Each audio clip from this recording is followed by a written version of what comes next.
Күлкі дүйнөсүнө саякатка чыгабыз. Сиздерди куттуктап, бүгүн ар бир айдын 6-сы проектисинин катышуучулары азырынча бирөөсүн кийинчерээк өздөрү чакырышат. Ильяс Крутой жигитибиз тосуп алыңыздар.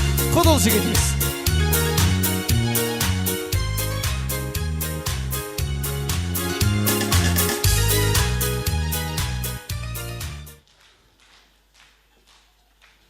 Мына кол чабып аткандар күйөөсү жок келгендер да. Уверный чабат да. Кутман кеч барыңыздар ардактуу айымдар жана мырзалар, жалындаган жаштар, кадырлуу меймандар, кирип келген жаңы жылыңыздар менен. Сөздү көпкө узартпайлы, мен азыр сахнага чыкканда Кодул деп тааныштырды.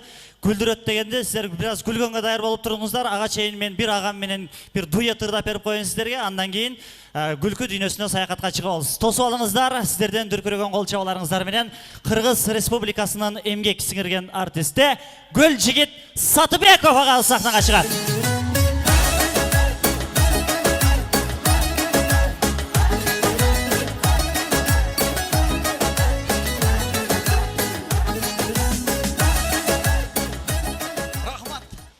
Ассаламу алейкум. Алейкум ассалам. Кандай, жакшы келдиңиз бе? Жакшы. Жаңы жылыңыз менен. Бирге болсын. Кош келипсиз. Хош келдик. Эми Гүлжигит аке, бүгүн концерттен кийин эмне кыласыз? Эс алыш керек. Эки кыз бар да, эмне кылабыз? Эртең мененге чейин Айбикеге бийлетебиз. Кыздардыбы? Ооба. Гүлжигит Сатыбеков алдыңыздар да мынакей.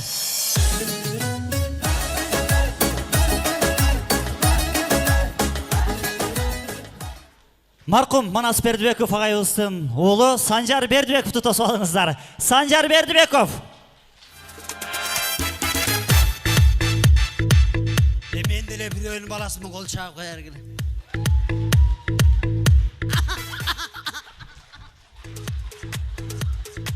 Кире берейин. Санжар ака зымыңыз чыгып кетет, бираз. Кандыра эле сүйлөй бересиң. Рахмат.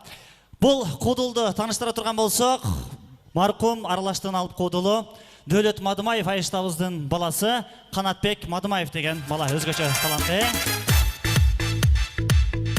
Рахмат. Ар бир айдын 6-сынын атына заты жарашкан Кодул, аты Ильяс Крутой. Кол чаап коюңуздар.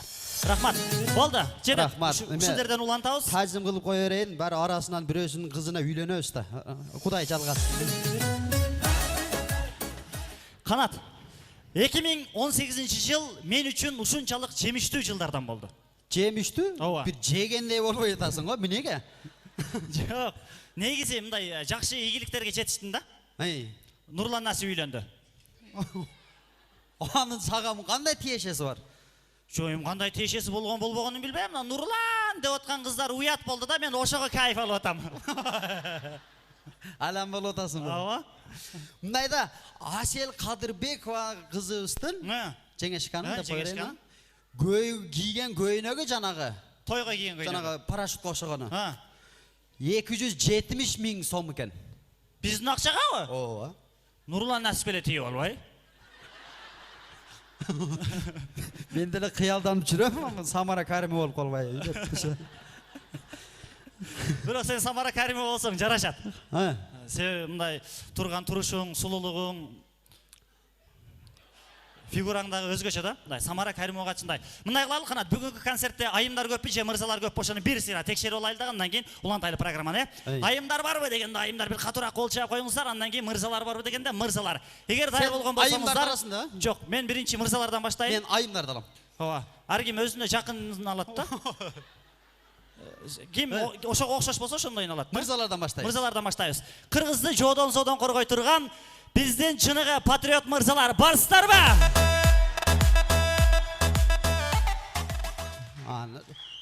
Эмне болду? 17 эле кой. Канат, өзү негизи ышкырганды билгени деле ышкыра берет экен. Билбегени деле ышкыра берет экен. Колун оозуна салып алып деле ышкыра берет экен. Колун оозуна салып ышкыра албаганы жандагын оозуна салып коет экен, сен ышкырып койгун депчи.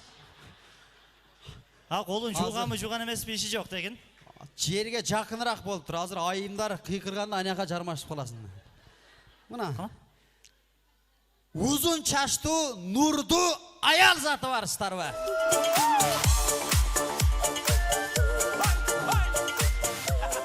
Рахмат, болот. Болды, эже, протезіңіз шейіп кетті ғой. Ошончо да бақырасыз. Мен аял затын сыйлаймын, Ильяс. Мен дағы сыйлаймын.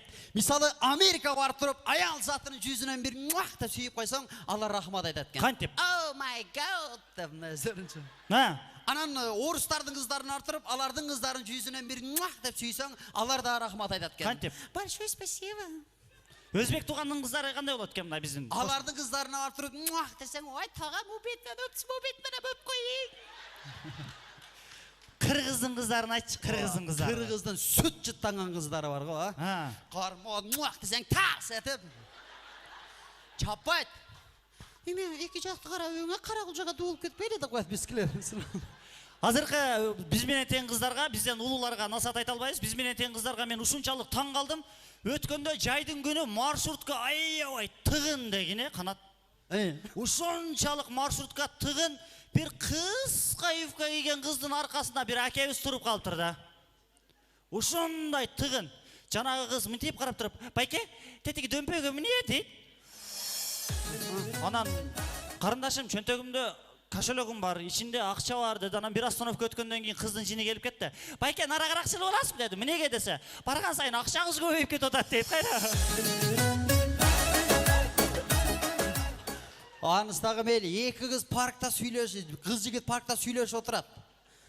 Жаным, жүзіңен бір сүйіп қойып ба? Десе қыз, мойның андағы бір жыттап сүйіп қойайын. Десе қызда тосып отады, мұнат деп сүйді. Ертең Құдай бұйырса баш қошауыз, ұшыл құрсағыңда менің балам чоңайады, Құда қаласа. Ичіңен бір сүйіп қойын десе, қыз гендеген деп қойдым. Bir уақытта ұшыл балауызды сен ұшыл бұттарың менен 9 ай көтересін, тезеңен дағы бір сүйіп қойын, деділі. Жігітін бір қойды. Неге? Мұне олды жаным? Дәйім айтам, қатар келет атты өткетесін деп қойды.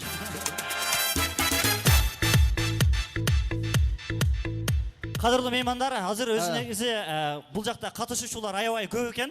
Сахнаның арқасында бұл жаққа шығып, артистер сіздерге білінбей, бұл жерге шығып сөйлеп бір нәрселерді ырдап, мындай темелі артист болып келіп кетіп отқанымен, сахнаның арқасы мына ушундай тығын пробка деңіз. Киініп шешіне тұрған жер вообще пробка. Қайсыл ыр шешек екенімізді айтпайлы қойын, бір ыр шешеміз барды дағы, қашып тұрасыңар мен шешін олайын деді ғой. Мұна жерде менің атамның замандаштары көпшілігі бар екен да, Ильяс. Айша атамның замандаштары. Ушыл апаларысқа дағы бір нәрсе айтып қойшым керек. Түн жарымда бір чоңынез ойғанып алып тұрды әже. Чал, жаш кезіңізді қолынан қармап, жат жүреңіз. Десе секен қолынан қармап, чал, жаш кезіңізді құшақтап, жат жүреңіз. Десе ауышқа секен құшақта бер тартып, кемпірін апет асылып кеткен ұқсайды. Чал, жаш кезіңізді алмадай беттеріңен тіштеп алсам деп еркелет жүреңіз. Десе ауышқа орнынан түрілі барататымыш. Ой, чалым, не oldu? Қапа болдыңыз бұл десе, жоқ, кәмпір, мен аз тішім әп келейін детіміш. Бар болыңыздар, аман болыңыздар. Сіздер менен ұшындай жаңы жылдың ұшындай күнінде насиптеш бол отырғаныңызға, жаратқанға чексіз шүгірлер келтірелі. 2019 жыл Құдай бұрыса тоқшылықтың, молшылықтың, ар бір үй біледі береке пейіз болсын, жаратқаны мырысқы берерін ұнытпасын, періштелер 10.000 деген болсын, наристенің ғана үні жаңыр тұрсын дейбіз. Жаңы жылыңыздар менен. Мен стойканы дәрдасам аккордеон же қомысы шығатты ойлауыңыздар. Күлкі дүйнесіне сайқатқа шығауыз. Бұл инсандар сіздерден деле улуу болуш керек. Азыркы кудулдардын эң эле аксакалдары легендаға айланып баратышат. Алдыңыздарда Кудул агайыбыз Жамбыл Камчиев.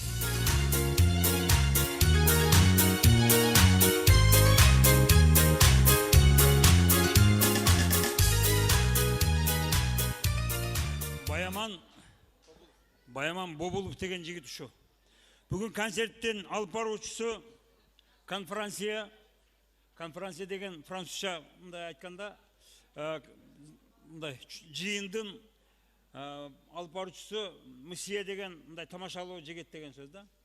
Сен сөзсіз әрбір номерді объявить етіп отқаныңда, жариялап отқаныңда сөзсіз елді жылмайтышың керек, жіп күлдірішің керек. Ошол эле. Senin Күліп қағылашы, күліп қағылашы, Егер күліп бүгін қағылашы. концерт жақсы болса дағы сен күнөөлсүң, жаман болса да сен күнөөлсүң. Шындай, дайыма шындай. Баяман Боболов.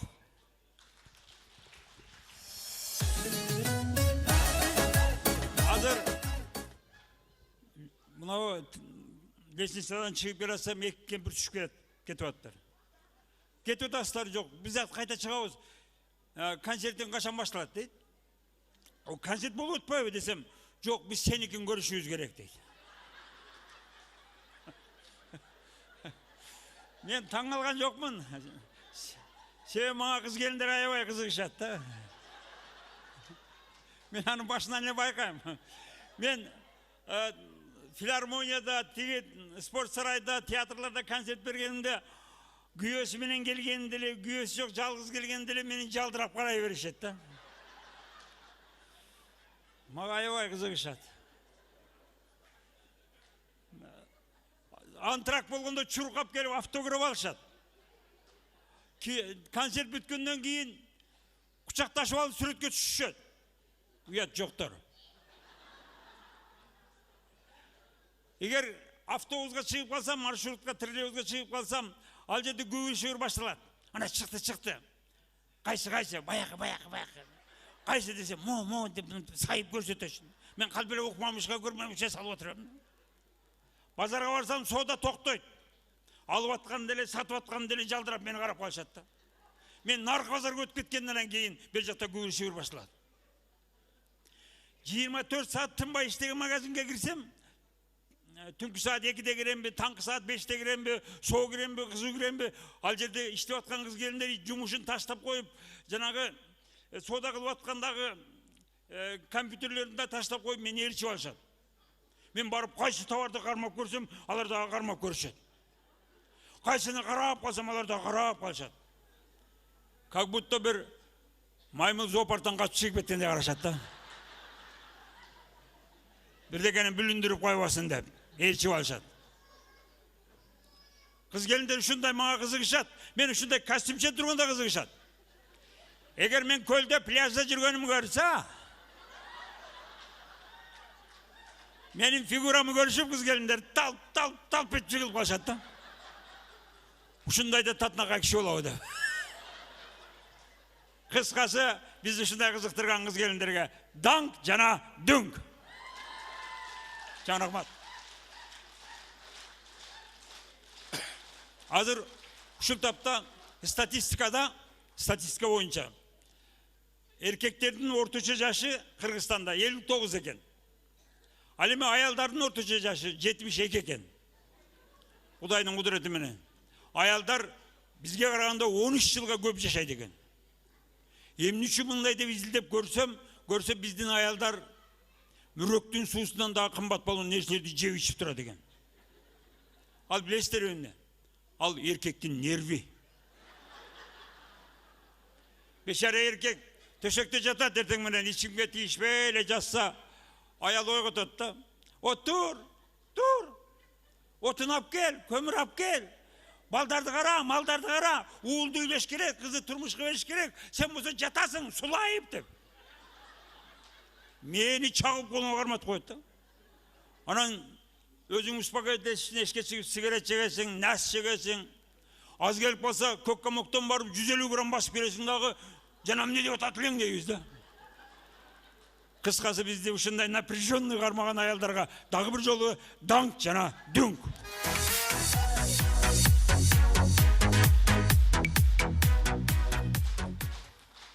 Біздің аялдар жаңағы жылқыны таптаған кішіні не дейді? Саяпкер дейді. Ошы саяпкер деп болады екен.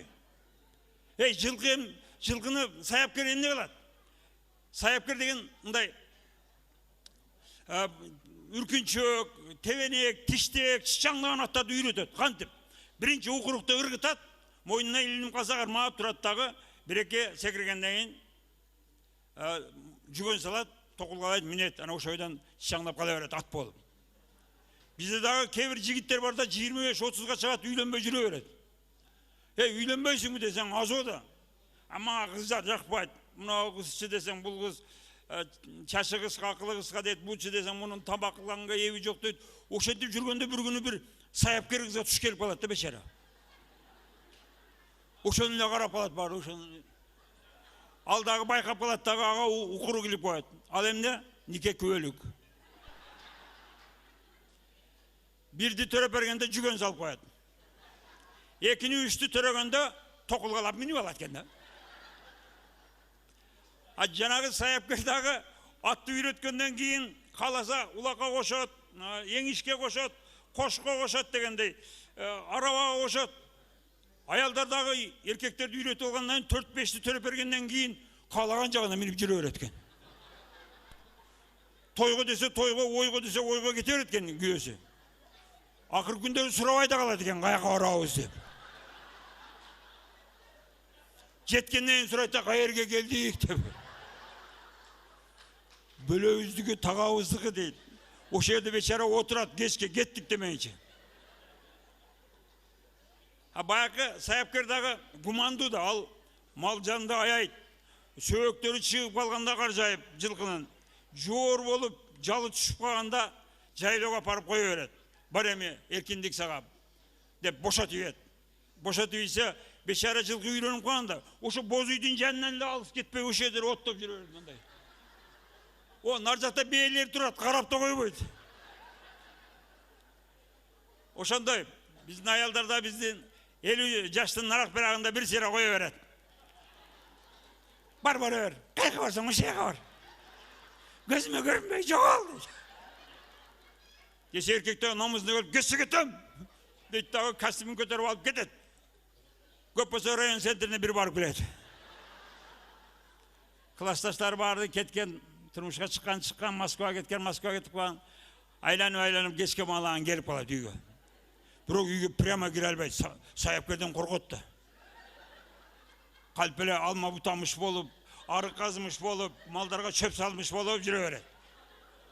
Аялы терезеден көрүп калат дагы, перданы мындай чала була ачып, угузуп да айтат, угузбай да айтат.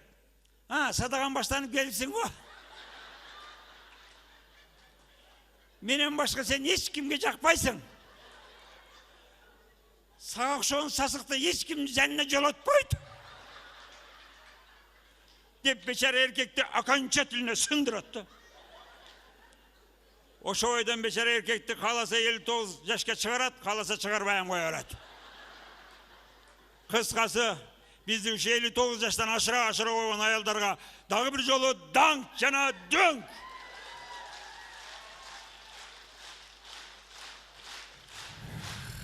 Жамбыл Камчиев.